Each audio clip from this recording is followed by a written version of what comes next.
Ukisabwe ni ajabu ya Musa utayaona ya Firauni. Soko la samaki Feri ni soko kuu jijini Dar es Salaam kwa kuzalisha samaki na kutoa ajira kwa idadi kubwa ya watu, lakini soko hilo limelalamikiwa na baadhi ya wafanyabiashara kuwa fedha zao zinapotea kutokana na kukithiri kwa chuma ulete.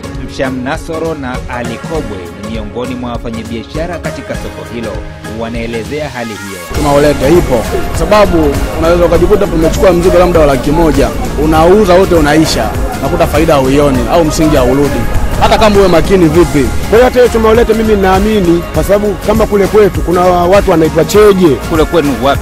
Mtwala Kusini. Yaani anakuja na kutokea usiku wakati umelala na kuingilia kimazingira abu. Sasa kama yupo mtu ambaye anafanya vitendo hivyo, je, hilo naliamini? Mtu kwenye mambo ya kuchukua hela kwa mwenzie kitashindikana kwa kweli? Sababu ile ni hela.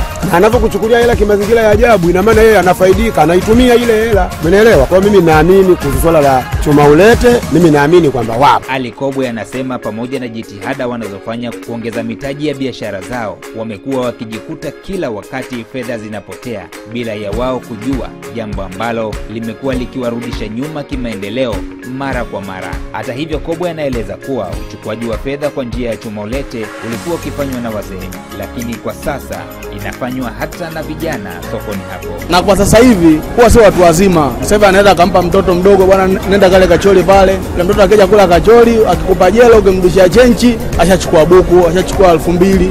Sasa wakija watano wewe uweze kuondoka na hela. Ila ukidhibiti, ukiwa na vile vitu, unajikuta hela unaiona. Katika soko hili la samaki hapa Feri, hiyo hali ipo. Hapa ndo City Center. Hapa ndo City Center hapa. Hapo unaweza kaja na hela wewe ukajikuta umetumia wewe, lakini lenyewe hujui ulichokifanyia. Hapo ndo City Center hapa. Hapo unaweza mtu mpe chenchi yani, ukajikuta 10,000 hamna. Kutokana na imani hiyo ambayo kwa mujibu wa wafanyabiashara hao imekuwa ni changamoto kwa maendeleo yao, Mwangaza wa Habari unataka kujua ni njia gani wanatumia kuepukana na chuma ulete, na hapa wanaeleza.